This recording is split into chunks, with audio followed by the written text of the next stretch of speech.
Funding for this program is provided by. Additional funding provided by.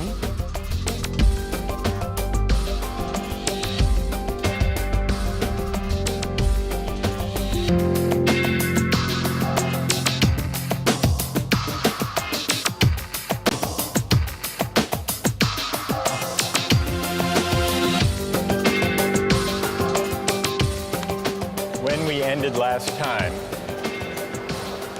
we were discussing Locke's idea of government by consent. And the question arose, what are the limits on government that even the agreement of the majority can't override? That was the question we ended with. We saw, in the case of property rights, that on Locke's view, a democratically elected government has the right to tax people. It has to be taxation with consent because it does involve the taking of people's property for the common good. But it doesn't require the consent of each individual at the time the tax is enacted or collected. What it does require is a prior act of consent to join the society, to take on the political obligation. But once you take on that obligation, you agree to be bound by the majority. So much for taxation. But what you may ask about the right to life? Can the government conscript people and send them into battle? What about the idea that we own ourselves? Isn't the idea of self-possession violated if the government can, through coercive legislation and enforcement powers, say, you must go risk your life to fight in Iraq? What would Locke say? Does the government have the right to do that? Yes. In fact, he says in 139, he says, what matters is that the political authority or the military authority not be arbitrary. That's what matters. And he gives a wonderful example. He says a sergeant, even a sergeant, let alone a general, a sergeant can command a soldier to go right up to the face of a cannon where he is almost sure to die. That the sergeant can do. The general can condemn the soldier to death for deserting his post or for not obeying even a desperate order. But with all their power over life and death, what these officers can't do is take a penny of that soldier's money. Because that has nothing to do with the rightful authority. That would be arbitrary, and it would be corrupt. So consent winds up being very powerful in Locke, not consent of the individual to the particular tax or military order, but consent to join the government and to be bound by the majority in the first place. That's the consent that matters. And it matters so powerfully that even the limited government created by the fact that we have an unalienable right to life, liberty, and property, even that limited government is only limited in the sense that it has to govern by generally applicable laws, the rule of law. It can't be arbitrary. That's Locke. Well, this raises a question about consent. Why is consent such a powerful moral instrument in creating political authority and the obligation to obey?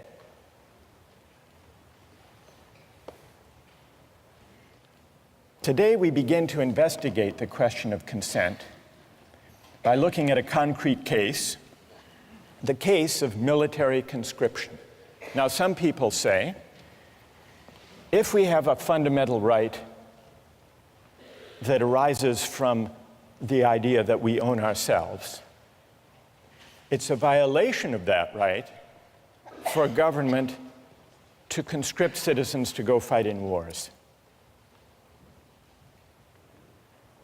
Others disagree. Others say that's a legitimate power of government, of democratically elected governments anyhow, and that we have an obligation to obey. Let's take the case of the United States fighting a war in Iraq. News accounts tell us that the military is having great difficulty meeting its recruitment targets. Consider three policies that the US government might undertake to deal with the fact that it's not achieving its recruiting targets. Solution number one, increase the pay and benefits to attract a sufficient number of soldiers. Option number two, shift to a system of military conscription. Have a lottery, and whosever numbers are drawn go to fight in Iraq. System number three, outsource. Hire what traditionally have been called mercenaries. People around the world who are qualified, able to do the work, able to fight well, and who are willing to do it for the existing wage. So let's take a quick poll here. How many favor increasing the pay? Huge majority. How many favor going to conscription? 1, 2. All right, maybe a dozen people in the room favor conscription. What about the outsourcing solution?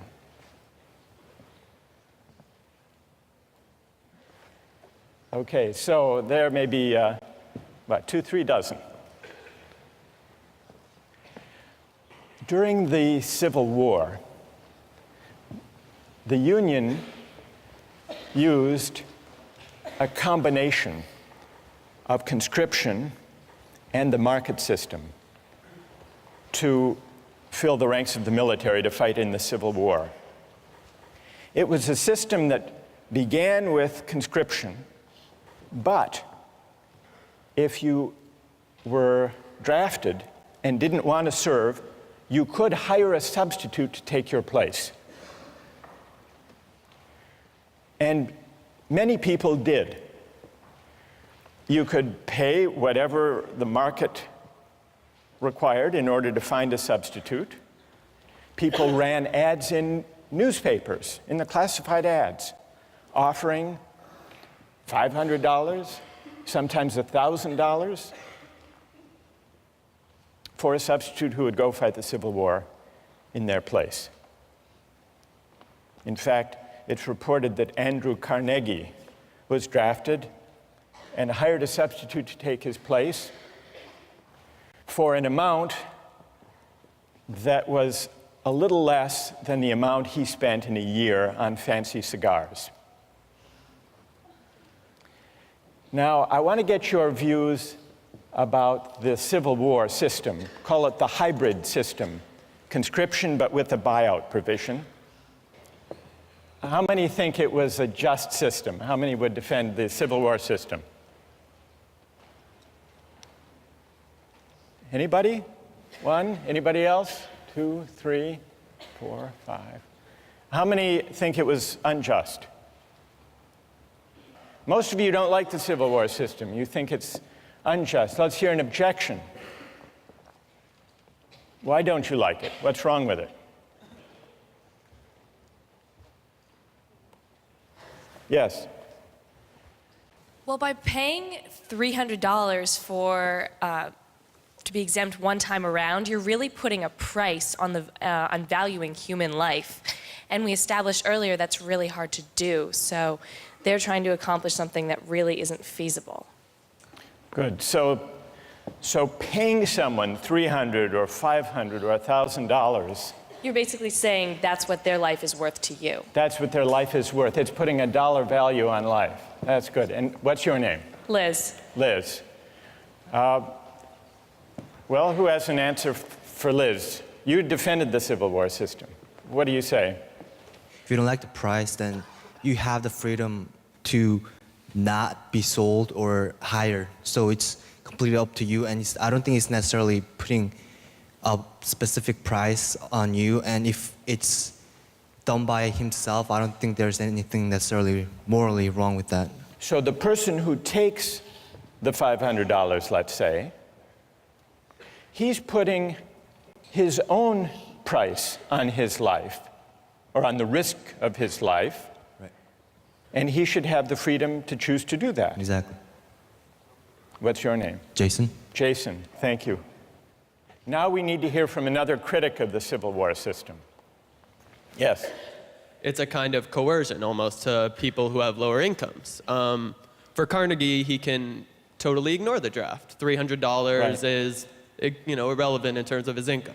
For Right. someone of a lower income, they're essentially being coerced to be drafted, or it's probably they're not able to find a replacement. Or Tell me your name. Sam.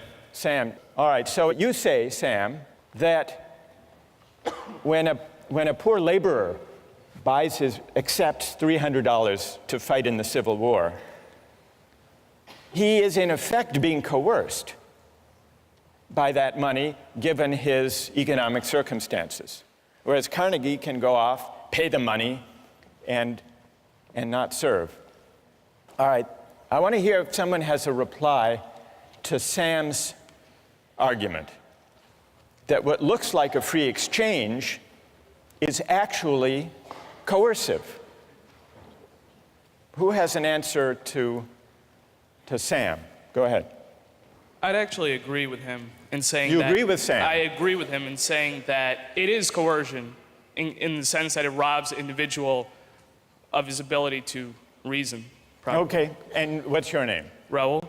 All right, so Raul and Sam agree that what looks like a free exchange, free choice, voluntary act, is actually, it involves coercion. It's profound coercion of the worst kind because it falls so disproportionately upon one segment of the society. Good. All right. So Raul and Sam have made a powerful point. Who would like to reply? Who has an answer for Sam and Raul? Go ahead.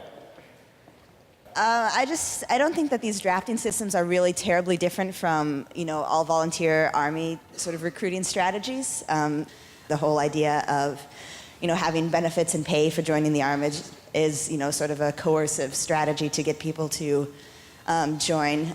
It is true that military volunteers come from disproportionately, lower economic status, and also, from certain regions of the country where you can use like the patriotism to try and coerce people to feel like it's the right thing to do to volunteer and go over to Iraq. And tell me your name. Emily. All right, Emily says, and Raul, you're going to have to reply to this, so get ready. Emily says, fair enough, there is a coercive element to the Civil War system when the laborer takes the place of Andrew Carnegie for $500. Emily concedes that. But she says, if that troubles you about the Civil War system, shouldn't that also trouble you about the volunteer army today? And before you answer, how did you vote on the first poll? Did you defend the volunteer army? I didn't vote. You didn't vote? No. By the way, you didn't vote. Did you sell your vote to the person sitting next to you? No. All right. So what would you say to that argument? I think that the circumstances are different in that there was conscription in the Civil War. There is no draft today. And I think that the volunteers for the Army today have a more profound sense of patriotism that is of an individual choice than those who were forced into the military in the Civil War. Somehow less coerced. Less coerced. Even though there is still inequality in American society, even though, as Emily points out, Yeah. the makeup of the American military is not reflective of the population as a whole. Let's just do an experiment here. How many here have either served in the military or have a family member who has served in the military? In this generation, not parents, family members, in this generation. And how many have neither served nor have any brothers or sisters who have served? Does that bear out your point, Emily? Yes. All right, now we need to hear from, most of you defended the idea of the all-volunteer military, overwhelmingly. And yet, overwhelmingly, people considered the Civil War system unjust. Sam and Raul articulated reasons for objecting to the Civil War system. It took place against a background of inequality, and therefore the choices people made to buy their way into military service were not truly free, but at least partly coerced. Then Emily extends that argument in the form of a challenge. All right, everyone here who voted in favor of the all-volunteer army should have to explain, well, what's the difference in principle? Doesn't the all-volunteer army simply universalize the feature that almost everyone found objectionable in the Civil War buyout provision? Did I state the challenge fairly, Emily? Yes. Okay, so we need to hear from a defender of the all-volunteer military who can address Emily's challenge. Who can do that? Go ahead. The difference between the Civil War system and the all-volunteer army system is that in the Civil War, you're being hired not by the government, but by an individual. And as a result, different people who get hired by different individuals get paid different amounts. In the case of the all-volunteer army, everyone who gets hired is hired by the government and gets paid the same amount. It's precisely the universalization of essentially paying your service, you're paying your way into the army, that makes the all-volunteer army just. Emily? I guess I'd frame the principal difference slightly differently. On the all-volunteer army, it's possible for somebody to just, step aside and not really think about, the war at all. It's possible to say, well, I don't need the money. I don't need to have an opinion about this. I don't need to, feel obligated to take my part and defend my country. With a coercive system, with an explicit draft, then, there's the threat, at least, that every individual will have to make some sort of decision regarding military conscription, and perhaps in that way it's more equitable. It's true that Andrew Carnegie might not serve in any case, but in one, he can completely step aside from it, and the other there's some level of responsibility. While you're there, Emily, so what system do you favor? Conscription? I would be hard-pressed to say, but I think so, because it makes the whole country feel a sense of responsibility for the conflict, instead of, having a war that's maybe ideologically supported by a few, but only if there's no, real responsibility. Good. Who wants to reply? Go ahead. So I was going to say that the fundamental difference between the all-volunteer army and then the army in the Civil War is that in the all-volunteer army, if you want to volunteer, that comes first, and then the pay comes after. Whereas in the Civil War system, the people who are accepting the pay aren't necessarily doing it because they want to. They're just doing it for the money first. What motivation beyond the pay do you think is operating in the case of the all-volunteer army? Like patriotism for the country. Patriotism. Well, what about and pay? a desire to defend the country. I mean, Right. there is some motivation in pay, but the fact that it's first and foremost an all-volunteer army will motivate them first, I think, personally. Do you think it's better, and tell me your name. Jackie? Jackie, do you think it's better if people serve in the military out of a sense of patriotism than just for the money? Yes, definitely, because the people that was one of the main problems in the Civil War Army, is that the people that you're getting to go in it, or to go to war, aren't necessarily people who want to fight, and so they won't be as good soldiers as they will be had they been there because they wanted to be. All right, what about Jackie's having raised the question of patriotism? That patriotism is a better or a higher motivation than money for military service. Who would like to address that question? Go ahead. Patriotism absolutely is not necessary in order to be a good soldier, because mercenaries can do just as good of a job as anyone who waves the American flag around and wants to defend what the government believes that we should do. Did you favor the outsourcing solution? Yes, sir. And all right, so let Jackie respond. What's your name? Philip. What about that, Jackie? So much for patriotism. If you've got someone whose heart is in it more than another person's, they're going to do a better job. When it comes down to the wire and there's like a situation in which someone has to put their life on the line, someone who's doing it because they love this country will be more willing to go into danger than someone who's just getting paid. They don't care. They've got the technical skills, but they don't care what happens because they have nothing invested in this country. There's another aspect, though. Once we get onto the issue of patriotism, if you believe patriotism, as Jackie does, should be the foremost consideration and not money, does that argue for or against the paid army we have now? We call it the volunteer army, though if you think about it, that's a kind of misnomer. A volunteer army, as we use the term, is a paid army. So what about the suggestion that patriotism should be the primary motivation for military service, not money? Does that argue in favor of the paid military that we have, or does it argue for conscription? And just to sharpen that point, building on Phil's case for outsourcing, if you think that the all-volunteer army, the paid army, is best because it lets the market allocate positions according to people's preferences and willingness to serve for a certain wage, doesn't the logic that takes you from a system of conscription to the hybrid Civil War system to the all-volunteer army, doesn't the idea of expanding freedom of choice in the market, doesn't that lead you all the way, if you follow that principle consistently, to a mercenary army? And then if you say no, Jackie says no, patriotism should count for something,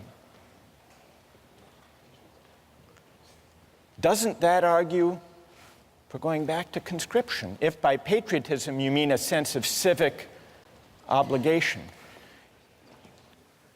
Let's see if we can step back from the discussion that we've had and see what we've learned about consent as it applies to market exchange. We've really heard two arguments against the use of markets and exchange in the allocation of military service. One was the argument raised by Sam and Raul, the argument about coercion. The objection that letting the market allocate military service may be unfair and may not even be free if there's severe inequality in the society, so that people who buy their way into military service are doing so not because they really want to, but because they have so few economic opportunities that that's their best choice. And Sam and Raul say there's an element of coercion in that. That's one argument. Then there is a second objection to using the market to allocate military service. That's the idea that military service shouldn't be treated as just another job for pay because it's bound up with patriotism and civic obligation. This is a different argument from the argument about unfairness and inequality and coercion. It's an argument that suggests that maybe where civic obligations are concerned, we shouldn't allocate duties and rights by the market. Now, we've identified two broad objections. What do we need to know to assess those objections? To assess the first, the argument from coercion, inequality, and unfairness, Sam, we need to ask what inequalities in the background conditions of society undermine the freedom of choices people make to buy and sell their labor. Question number one. Question number two, to assess the civic obligation patriotism argument, we have to ask, what are the obligations of citizenship?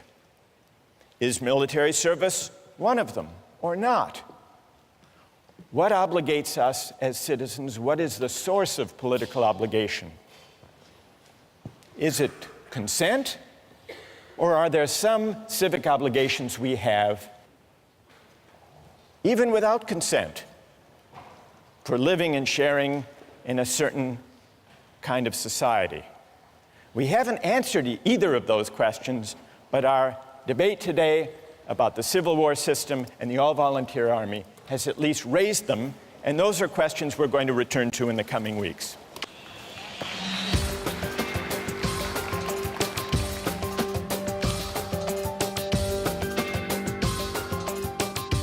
Do you think you should be able to bid for a baby that's up for adoption? That's Andrew's challenge. Do I think I should be able to bid for a baby? I'm not sure. It's a market. I mean, Today, I'd like to turn our attention and get your views about an argument over the role of markets in the realm of human reproduction and procreation. Now, with infertility clinics,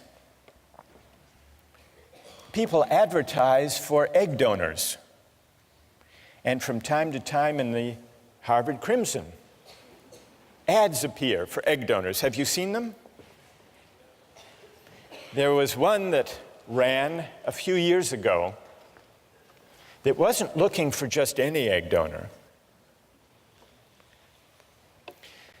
It was an ad that offered a large financial incentive for an egg donor from a woman who was intelligent, athletic, at least 5'10",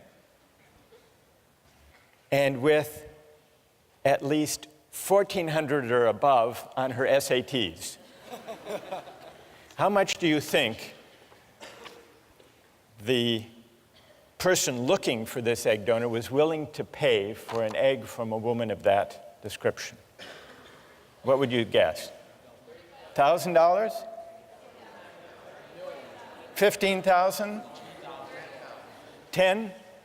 I'll show you the ad.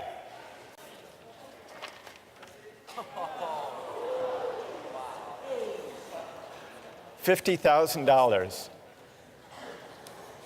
for an egg, but only a premium egg.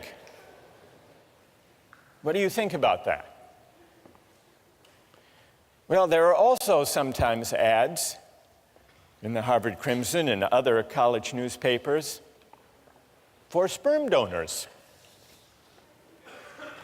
So the market in reproductive capacities is an equal opportunity market. Well, not exactly equal opportunity. They're not offering $50,000 for sperm.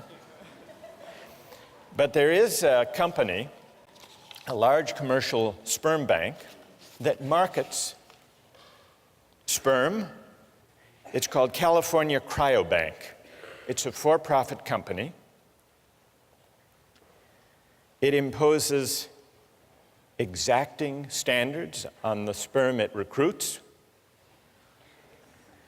And it has offices in Cambridge between Harvard and MIT, and in Palo Alto near Stanford.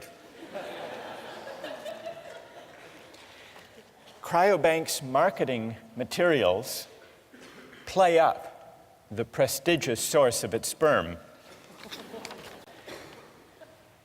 Here is from the website of Cryobank the information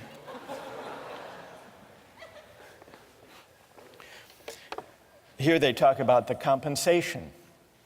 Although compensation should not be the only reason for becoming a sperm donor, we are aware of the considerable time and expense involved in being a donor.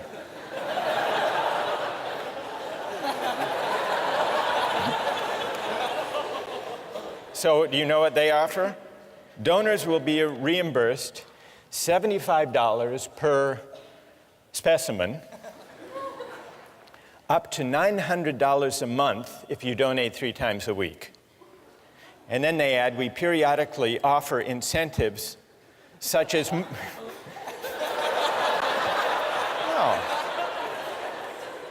such as movie tickets or gift certificates for the extra time and effort expended by participating donors. It's not easy to be a sperm donor. They accept fewer than 5% of the donors who apply. Their admission criteria are more demanding than Harvard's.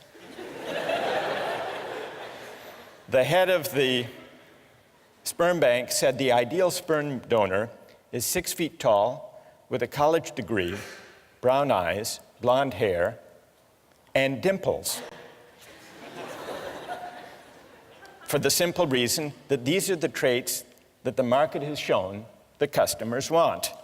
Quote, quoting the head of the sperm bank, if our customers wanted high school dropouts, we would give them high school dropouts. So here are 2 instances, the market in eggs for donation and the market in sperm, that raise a question about whether eggs and sperm should or should not be bought and sold for money. As you ponder that, I want you to consider another case involving a market and, in fact, a contract in the human reproductive capacity. And this is the case of commercial surrogate motherhood. And it's a case that wound up in court some years ago. It's the story of Baby M. It began with William and Elizabeth Stern, a professional couple, wanting a baby, but they couldn't have one on their own, at least not without medical risk to Mrs. Stern. They went to an infertility clinic where they met Mary Beth Whitehead, a 29-year-old mother of 2, the wife of a sanitation worker. She had replied to an ad that the center had placed, seeking the service of a surrogate mother. They made a deal. They signed a contract in which William Stern agreed to pay Mary Beth Whitehead a $10,000 fee, plus all expenses, in exchange for which Mary Beth Whitehead agreed to be artificially inseminated with William Stern's sperm, to bear the child, and then to give the baby to the Sterns. Well, you probably know how the story unfolded. Mary Beth gave birth and changed her mind. She decided she wanted to keep the baby. The case wound up in court in New Jersey. So let's put aside any legal questions and focus on this issue as a moral question. How many believe that the right thing to do in the Baby M case would have been to uphold the contract, to enforce the contract? And how many think the right thing to do would have been not to enforce that contract? So it's about, the majority say enforce. So let's now hear the reasons that people had, either for enforcing or refusing to enforce this contract. First, from those, I want to hear from someone in the majority. Why do you uphold the contract? Why do you enforce it? Who can offer a reason?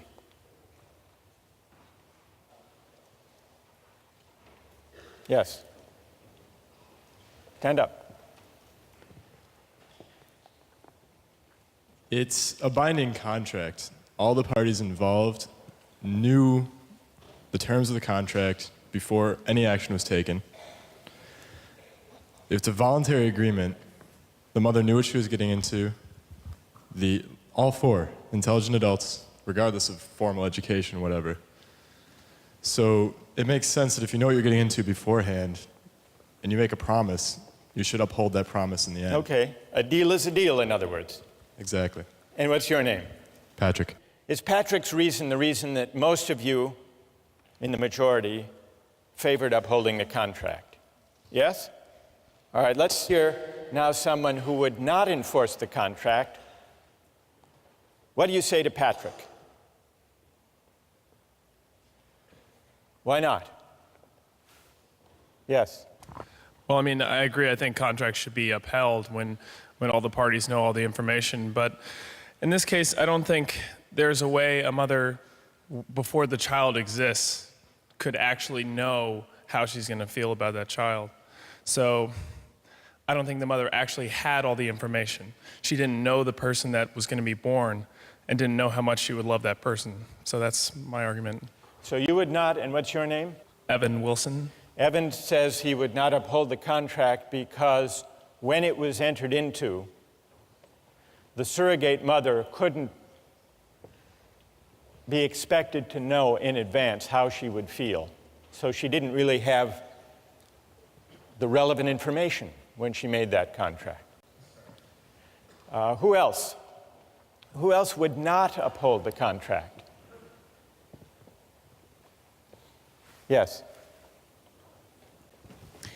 I also think that a contract should generally be upheld, but I think that the child has an inalienable right to its actual mother, and I think that if that mother wants it, then that child should have the right to that mother. You mean the biological mother, not the adoptive mother? Right.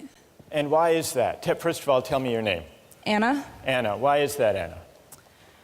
Because I think that that bond that is created by nature is stronger than any bond that is created by, a contract.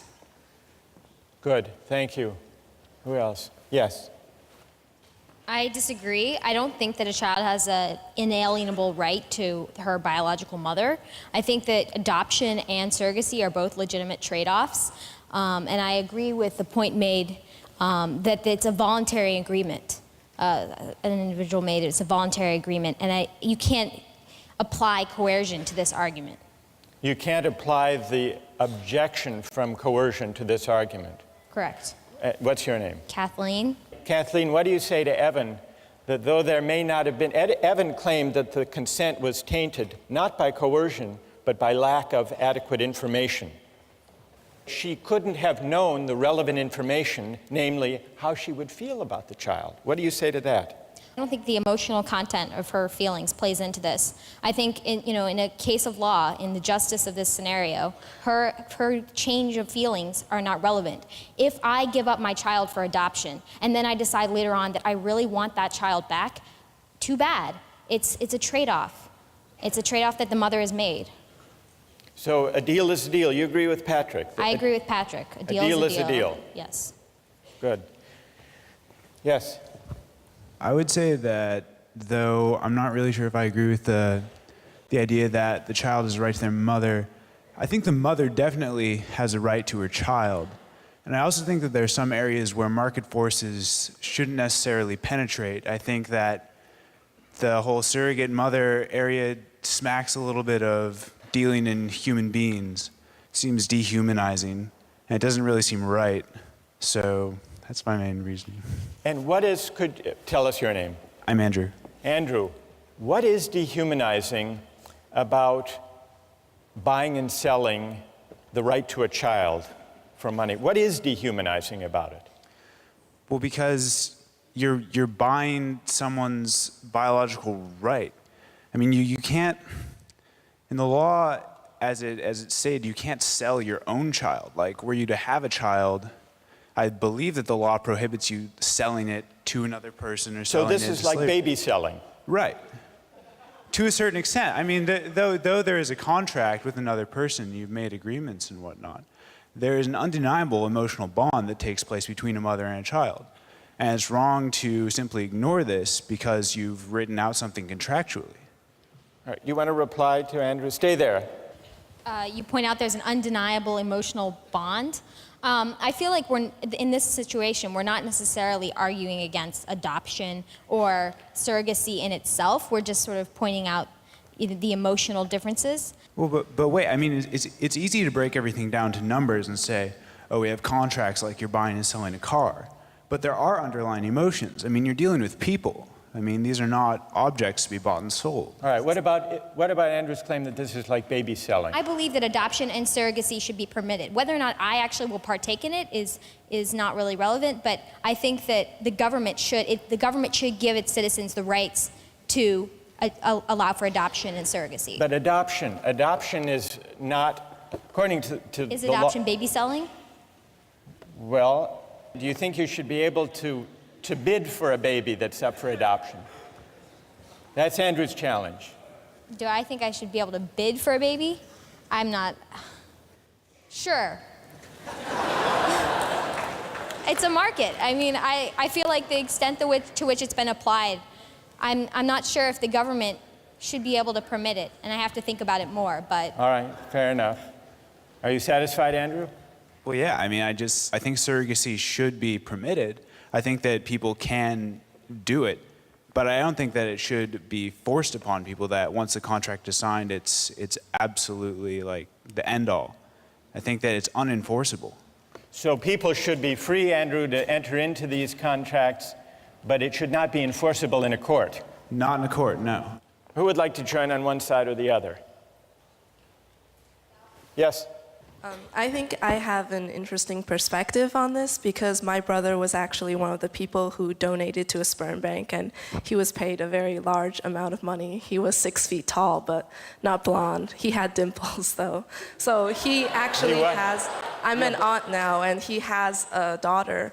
He donated his sperm to a lesbian couple in Oklahoma, and he has been contacted by them, and he has seen pictures of his daughter, but he still does not feel an emotional bond to his daughter.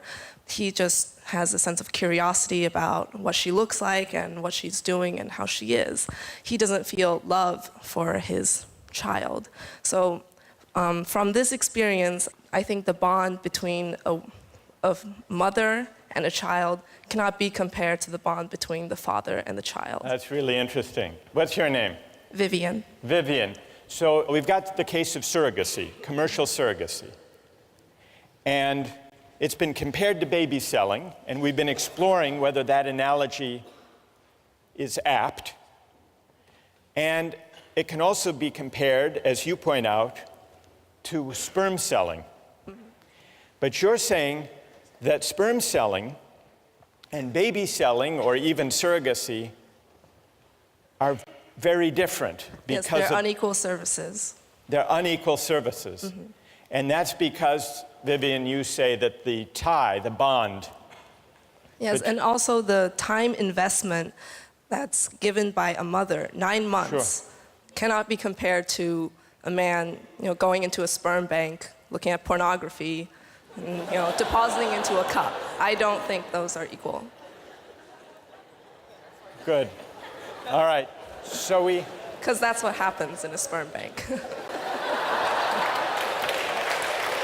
All right, so this is really interesting. We have, all right, notice the arguments that have come out so far. The objections to surrogacy, the objections to enforcing that contract are of at least two kinds. There was the objection about tainted consent, this time not because of coercion or implicit coercion, but because of imperfect or flawed information. So tainted or flawed consent can arise either because of coercion or because of a lack of relevant information, at least according to one argument that we've heard. And then a second objection to enforcing the surrogacy contract was that it was somehow dehumanizing. Now, when this case was decided by the courts, what did they say about these arguments? The lower court ruled that the contract was enforceable. Neither party had a superior bargaining position. A price for the service was struck and a bargain was reached. One side didn't force the other, neither had disproportionate bargaining power. Then it went to the New Jersey Supreme Court. And what did they do? They said this contract is not enforceable. They did grant custody to Mr. Stern as the father because they thought that would be in the best interest of the child, but they restored the rights of Mary Beth Whitehead and left it to lower courts to decide exactly what the visitation rights should be. They invoked two different kinds of reasons along the lines that Andrew proposed. First, there was not sufficiently informed consent, the court argued. Under the contract, the natural mother is irrevocably committed before she knows the strength of her bond with her child. She never makes a truly voluntary informed decision, for any decision prior to the baby's birth is, in the most important sense, uninformed. That was the court. Then, the court also made a version of the second argument against commodification in this kind of case. This is the sale of a child, the court said, or at the very least, the sale of a mother's right to her child. Whatever idealism may motivate the participants, the profit motive predominates, permeates, and ultimately governs the transaction. And so regardless, the court said, regardless of any argument about consent or flawed consent or full information, there are some things in a civilized society that money can't buy. That's what the court said in voiding this contract. Well, what about these two arguments against the extension of markets to procreation and to reproduction? How persuasive are they? There was, it's true, a voluntary agreement, a contract struck between William Stern and Mary Beth Whitehead. But there are at least two ways that consent can be other than truly free. First, if people are pressured or coerced to give their agreement. And second, if their consent is not truly informed. And in the case of surrogacy, the court said, a mother can't know, even one who already has kids of her own, what it would be like to bear a child and give it up for pay. So in order to assess criticism, objection number one, we have to figure out just how free does a voluntary exchange have to be with respect to the bargaining power and equal information. Question number one, how do we assess the second objection? The second objection is more elusive, it's more difficult. Andrew acknowledged this, right? What does it mean to say there is something dehumanizing to make childbearing a market transaction? Well, one of the philosophers we read on this subject, Elizabeth Anderson, tries to bring some philosophical clarity to the unease that Andrew articulated. She said, by requiring the surrogate mother to repress whatever parental love she feels for the child, surrogacy contracts convert women's labor into a form of alienated labor. The surrogate's labor is alienated because she must divert it from the end which the social practices of pregnancy rightly promote, namely an emotional bond with her child.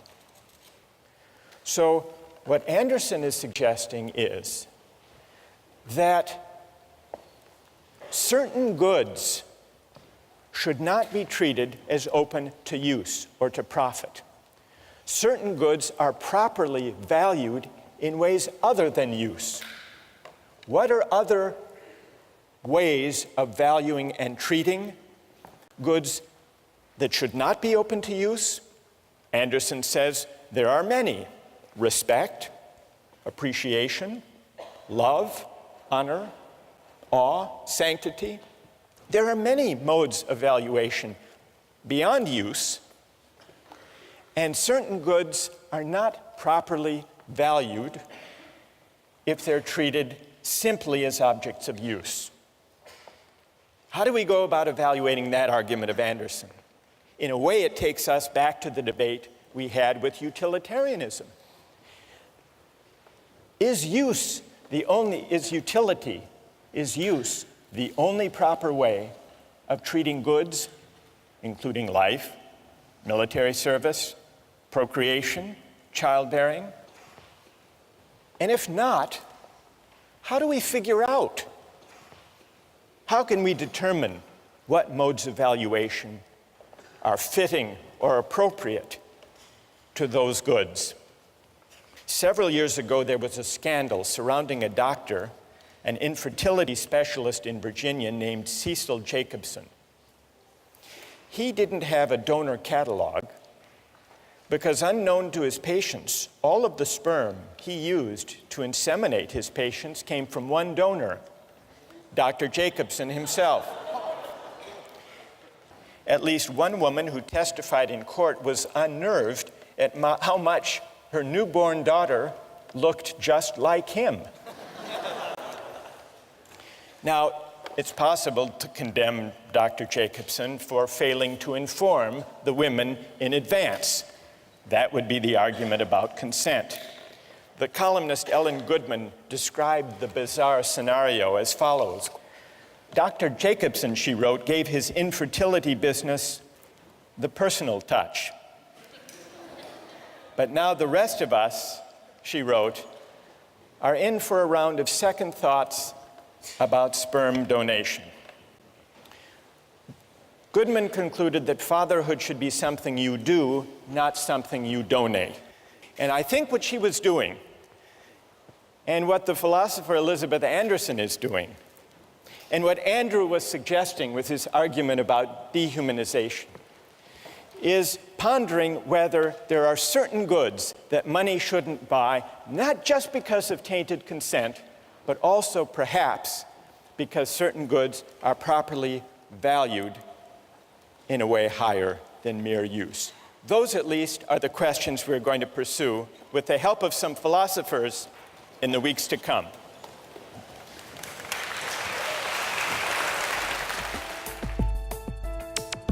Don't miss the chance to interact online with other viewers of Justice. Join the conversation, take a pop quiz, watch lectures you've missed, and learn a lot more. Visit justiceharvard.org. It's the right thing to do.